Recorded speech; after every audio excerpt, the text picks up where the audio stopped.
সুপ্রিয় দর্শক, আজ আমাদের মাঝে উপস্থিত রয়েছেন শিক্ষক, নজরুল গবেষক ও সঙ্গীত শিল্পী ডক্টর শম্পা দাস। শুভ সকাল, কেমন আছেন? শুভ সকাল, ভালো আছি। আপনি যেহেতু নজরুল সঙ্গীত নিয়ে গবেষণা করেছেন, নজরুলের উপর গবেষণা করেছেন, সেখান থেকে আপনার গবেষণাতে আপনি কি উপলব্ধি করতে পেরেছেন বা কি কি ইনফরমেশন আপনি জানতে পেরেছেন? আমার ছোটবেলা থেকে নজরুলের গানের সাথে প্রথমে নাচ, তারপরে নজরুলের সঙ্গীতের সাথে পরিচয়, এবং একটা পর্যায়ে মনে হলো যে নজরুল সম্পর্কে আরেকটু জানার প্রয়োজন আছে এবং সেই জানাটা ইন ডেপথ জানা।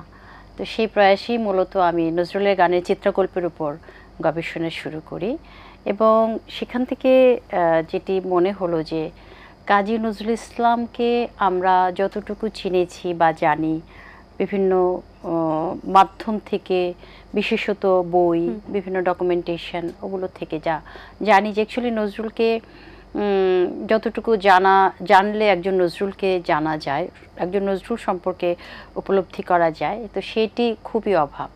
কারণ নজরুলের যে টোটাল সৃষ্টিকর্ম, 22 বছরের সৃষ্টিকর্ম, সেখানে দেখা যায় যে 13 বছরও বেশি সময় তিনি সঙ্গীতে মগ্ন ছিলেন আধ্যাত্মিকভাবে। মানে আধ্যাত্মিকভাবে বলার অর্থ এটি যে নজরুলের গানকে কোনো অবস্থাতেই এটা বলা যায় না যে এটা কেবলই মানুষের বিনোদনের জন্য।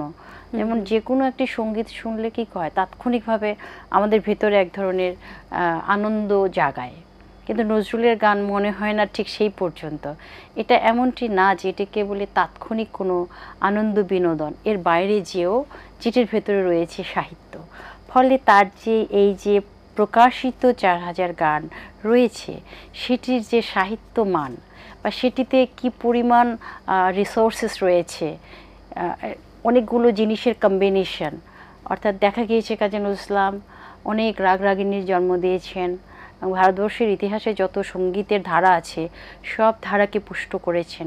অ্যাট দ্য সেম টাইম বিভিন্ন রাগ রাগিনীকে একসাথে নিয়ে সেটাকে সিনক্রোনাইজ করে একটি ফরমেশন দাঁড় করিয়েছেন। বিদেশি শব্দগুলোকে এনে নিজের মতো করে বাংলা ভাষায় রূপ দিয়েছেন। এই যে নজরুলের 4000 গান, সেটি তো কেবলই সংখ্যাগত জায়গা না, এটার ভেতরে যে সাহিত্য রয়েছে সেটি যদি না আমরা জানি তাহলে নজরুল সম্পর্কে অসম্পূর্ণ জানা হবে। তো সে আলোকে আমার কাছে যেটি মনে হয়, নজরুল আজও অনালোকিত, অনাস্বাদিত। বাহ, খুব ভালো। আপনার মতে নজরুলের গানের মূল থিমটা আসলে কি? নজরুলের গানের মূল থিম, যখন তিনি যেটি নিয়ে রচনা করেছেন সেটির ভেতরেই তিনি ছিলেন। যিনি যখন বাউল অঙ্গের গান লিখেছেন তখন তিনি বাউল হয়ে গিয়েছেন। যখন তিনি সাঁওতালের নারী সম্প্রদায়ের জন্য গান লিখেছেন তখন মনে হয়েছে সেই যে সাঁওতালি একেবারে সাধারণ গ্রাম্যবালা তারই রূপ ধারণ করেছেন।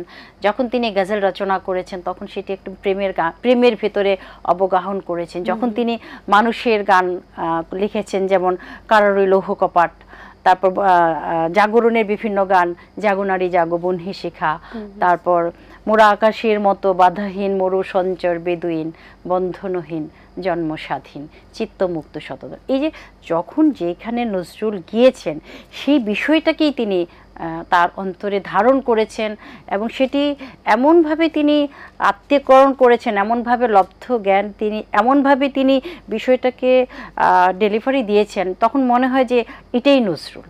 মানে নজরুল যখন যে কর্মটি করেছেন, বিশেষত তার সঙ্গীতে বলবো, সেটির একেবারে যে র মুড বলতে যেটাকে বোঝায়, সেই জায়গাটাতে তিনি চলে যেয়ে সেটাকে আধুনিক ফরমেশন এনেছেন। ফলে আমরা নজরুলকে সব সময় সব জায়গায় আধুনিক হিসাবেই জানি, বা আধুনিক নজরুল। নজরুলের গানের মাধ্যমে সমাজের তো অনেক নির্দিষ্ট বা আদর্শ তিনি তুলে ধরেছেন। কোন কোন ক্ষেত্রে আসলে এই, যেমন সবার, যেমন কিছুদিন আগে 24-এর আন্দোলন হলো, আমরা দেখেছি যে সেই আন্দোলনের ভিতরে নজরুলের সুরই কিন্তু সার্বক্ষণিকভাবে সব জায়গায় তার মানুষের ভিতরে যে উন্মাদনা সৃষ্টি করা, মানুষকে যে জাগানো এবং মানুষকে যে একীভূত করা, এবং মানুষের ভেতরে যে এমন না যে এটা আরোপিত কিছু, মানে এটা স্বতঃস্ফূর্তভাবেই মানুষের ভেতরে চলে এসেছে। এবং নজরুলের ভিতরে যে বিষয়টি আমি মেনশন করতে চাই সেটি হলো মানবতা। তার ভিতরে এত মানুষের প্রতি প্রেম ছিল, এটা কিন্তু আছে না যে তিনি সাহিত্যকর্ম করছেন, সঙ্গীত করছেন, এটি তাকে প্রকাশ করতে হবে না। আসলেই তিনি মানুষকে ভালোবেসেছেন। মানুষকে ভালোবেসে তিনি তো জেলখানায় গিয়েছেন, জেল খেটেছেন, কি না করেছেন তিনি মানুষের জন্য, সবই করেছেন। এক নজরুল যেমন মানুষকে ভালোবেসেছেন এবং তিনি বলেছেন যে আমি প্রেম দিতে এসেছি, প্রেম পেতে এসেছি এবং প্রেম পাইনি বলে চলে যাচ্ছি। আমাকে তোমরা যদি খোঁজো তাহলে তোমরা অবশ্যই আমাকে, আমি কাব্য এবং সাহিত্যে আমি কি দিতে পেরেছি জানি না, তবে সঙ্গীতে আমি কিছু দিতে পেরেছি, মানে আমার সঙ্গীত বেঁচে থাকবে। এটি তার ভিতরে একটা রিয়েলাইজেশন ছিল যে এত বড় একজন গীতি কবি, তিনি তার সুর কি থাকবেন না, তিনি মনে করতেন যে না আসলেই আমার সুর থেকে যাবে। বাহ, কি সুন্দর কথা আসলে। আমরা আরো আলোচনা করব, তার আগে আপনার কণ্ঠে একটি গান শুনে নিতে চাই। কোন গানটি শোনাবেন আমাদের?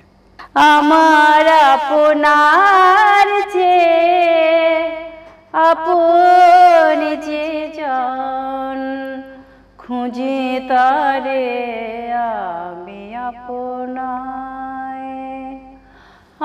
আমার আপনার যে আপন যে জন, খুঁজে তারে আমি আপনায়। আমি শুনি যেন তার চরণের ধ্বনি, শুনি যেন তার চরণের ধ্বনি। আমার ইতিহাসে বাসনায় আমার আপনার যে আপন যে জন, খুঁজি তারে আমি আপনায়। আমার মনের তৃষিত আকাশে কাঁদে সে চাতক আকুল পিয়াসে, কভু সে চকর সুধা চোরাসে, কভু সে চকর সুধা চোরাসে। নিশীথে স্বপনে জোছনায় আমার আপনার যে আপন যে জন, খুঁজি তারে আমি আপনায়। আমার মনের পিয়ালো তমালে হেরি তারে স্নেহ মেঘোষা। আমার মনের পিয়ালো তমালে হেরি তারে স্নেহ মেঘোষা। অশনে আলোকে হেরি তারে থির, বিজলি উজালো অভিরাম। আমার আপনার যে আপন যে জন, খুঁজি তারে আমি আপনায়। বাহ বাহ, অসাধারণ, অসংখ্য ধন্যবাদ আপনাকে। আমরা নজরুলের গানে মানবতা বোধ দেখেছি, প্লাস আমরা স্বাধীনতা দেখেছি এবং আধ্যাত্মিকতার একটা ছোঁয়া দেখেছি। একটি নয়, অনেকগুলো ছোঁয়া রয়েছে। সেই জায়গা থেকে আসলে এই প্রভাবটা কতটুকু?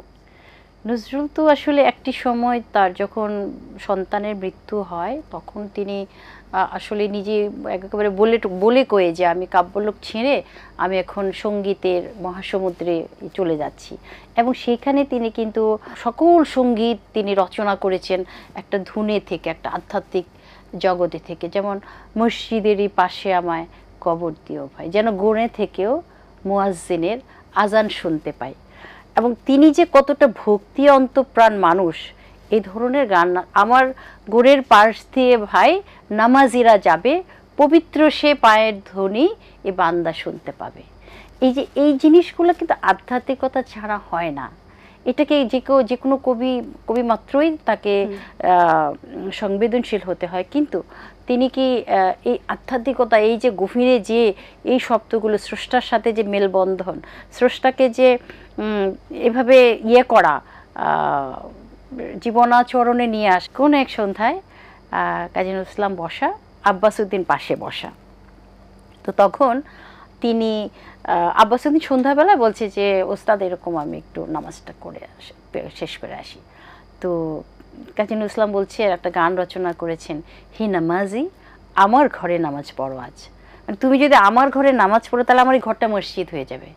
কত বড় আধ্যাত্মিক চেতনার মানুষ তিনি, যে মানুষের জন্য কাজ করেছেন, মানুষের জন্য সৃষ্টি করেছেন, সেটি কিন্তু তার সব কিছুকে ছাপিয়ে যায়। তার যে ধর্ম অন্তঃপ্রাণ বা ধর্মের প্রতি যে তার বা স্রষ্টার প্রতি, আধ্যাত্মিকতার প্রতি তার যে গভীরভাবে মগ্নতা, সেগুলো পাওয়া যায়। আপু, আমরা আরো আলোচনা তো করবো বটে, কিন্তু তার আগে আপনার কণ্ঠে আরেকটি নজরুল সঙ্গীত শুনতে চাই আসলে। দুঃখেরে কান্ডারি করি আমি ভাসিয়েছিলাম ভাঙা তরি, দুঃখেরে কান্ডারি করি, দুঃখেরে কান্ডারি করি আমি ভাসিয়েছিলাম ভাঙা তরি, তুমি ডাক দিলে কোন স্বপন পড়ি, নয়ন ইশারায় কুনকুলে আজ ভিনল তরি, এ কোন সোনার গায়।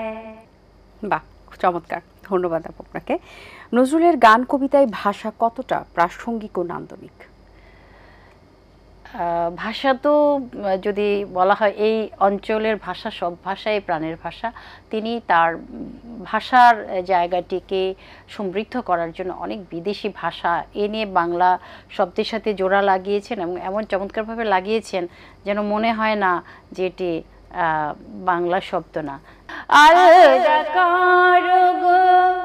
খোপার বাঁধন দিল বহি মেরা फंस गए, दिल वही मेरा फंस गए। অনেক জায়গায় তিনি বিদেশি শব্দ নিয়েছেন, মনে হয় না যে এটি বিদেশি শব্দ, মানে এটা আমারই চেনা, আমাদের নিত্যদিনের ভাষা। বা আপনি খুব সুন্দর করে এক্সপ্লেন করছিলেন। আচ্ছা, আমাদের যে নতুন প্রজন্মে যারা নজরুল সঙ্গীতে আছেন বা নজরুল নিয়ে যারা আসলে গবেষণা করছেন, তারা আসলে কতটুকু করতে পারছেন, বা নতুন প্রজন্মের কাছে নজরুলের অবদানটা আসলে কতটুকু, বা তারা কতটুকু উপলব্ধি করতে পারছেন নজরুল আমাদের জন্য কেমন ছিল? নজরুল তো চলে গেছেন, তাই না? উনি কি ফিরে আসবেন? তার মানে কতটুকু তার প্রচার হলো, তার কতটুকু প্রসার হলো, Nazrul will not come back. But আমরা যদি নজরুলকে চর্চায় নিয়ে আসতে পারি, আমরা নিজেরা সমৃদ্ধ হব। কারণ এত বড় সমুদ্রের কাছে যতটুকু যাওয়া যায় ততটুকুই আমাদের ঋদ্ধ হওয়ার জায়গাটি থাকে। এখন নজরুল, রবীন্দ্রনাথ, ইনারা তো গিয়েছেন, এবং তাদের মতন আগামী মানে এত বড়, আমি নজরুলের কথাই বলবো পার্টিকুলারলি, যে নজরুলের মতো এত মানবতাবাদী মানুষ, তিনি তো রবীন্দ্রনাথ ঠাকুর বা বব ডিলানের মতন নোবেল শান্তি পান নাই, নোবেল পুরস্কার পান নাই, কিন্তু তিনি মানবতার জন্য যেটি করে গেছেন সেটি চিরকাল মানুষের অন্তরে অক্ষয় হয়ে থাকবে, মানুষ সেটি মনে করুক বা না করুক।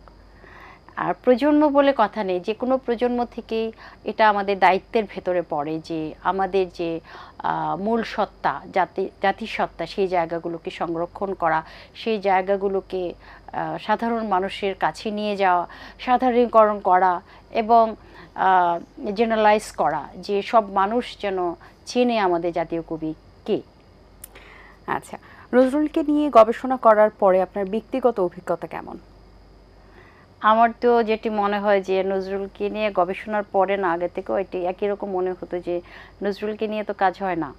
এক হচ্ছে নজরুলের জন্মদিন, যে টেলিভিশনগুলো এরা কখন ডাকে, নজরুলের জন্মদিন আর মৃত্যুদিনের দিন, তাই না? সেদিন খুব মানে একটা মানে ধাক্কাধাক্কি শুরু হয় যে কোথায় যাব, কে ডাকছে, কারটা যাওয়া যায়, কারটা যাওয়া এরকম আর কি। অর্থাৎ আমি বলতে চাই যে প্রিন্ট মিডিয়া এবং ইলেকট্রনিক মিডিয়া যেগুলো রয়েছে এরা নজরুলকে যদি ভালোবাসে তাদের নিজেদের জায়গার, যেটি একটু আগে বললাম যে আসলে সমৃদ্ধ হওয়ার বিষয়গুলো তো যার যার ব্যক্তিগত এবং সমষ্টিক পর্যায়ে এবং রাষ্ট্রীয় পর্যায়ে একটি বিষয়, যে এটি কতটুকু চর্চা হবে, কতটুকু লালন করা হবে, কতটুকু আমি আমার বাবাকে, দাদাকে বা তার যে প্রজন্মকে আমি ধারণ করব না ফেলে দিয়ে কেবল সামনের কথা চিন্তা করব। আর সামনের কথা চিন্তা করলেও অতীতকে কখনো বা নিজের সত্তার বাইরে গিয়ে যতটুকু হয় সেটা কিন্তু বেশি দিন টেকে না। আমাদের মূল ধারায় ফিরে যেতেই হয় কোনো না কোনোভাবে। রাইট। আপনি একজন শিক্ষক, আপনি কোথায় কর্মরত আছেন? আমি লালমাটিয়া সরকারি মহিলা কলেজে আচ্ছা, শিক্ষকতা করছি।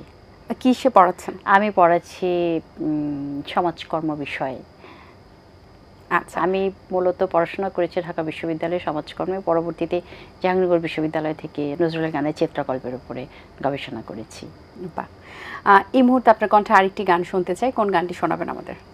আমায় নহে গো ভালোবাসো, শুধু ভালোবাসো মোর গান। বনের পাখিরে কে চিনে রাখে, বনের পাখিরে কে চিনে রাখে, গান হলে অবসান। ভালোবাসো মোর গান, আমায় নহে গো ভালোবাসো, শুধু ভালোবাসো মোর গান। বাহ, অসাধারণ। অসংখ্য ধন্যবাদ আপু আপনাকে, খুবই ভালো লেগেছে আপনার সাথে কথা বলে, সুন্দর কিছু গান শুনিয়েছেন। ধন্যবাদ আপনাকে, অনেক শুভকামনা রইল আপনার জন্য। অনেক ধন্যবাদ এটিএন বাংলাকে, আপনাকে ধন্যবাদ, পেছনে যারা কাজ করছেন সবাইকে অনেক ধন্যবাদ, ভালোবাসা। সবাই ভালো থাকবেন, সুন্দর থাকবেন। দর্শক, আশা করছি আজকের আয়োজন আপনাদের ভালো লেগেছে। আজ এই পর্যন্তই, দেখা হবে আগামী পর্বে নতুন কারোর সঙ্গে। সেই পর্যন্ত ভালো থাকুন, সুস্থ থাকুন এবং এটিএন বাংলার সাথেই থাকুন। সকলকে আল্লাহ হাফেজ। দিন আসে দিন যায়, সময়টা চলে যায়, তবু আছি এই বেশ ভালো। জীবনটা রঙময়, যেভাবেই হওয়া চাই, নয় কভু সাদা কালো। এই আশাতে স্বপ্ন ভাসে, সুখ হাসে চোখে মুখে, চায়ের চুমুকে।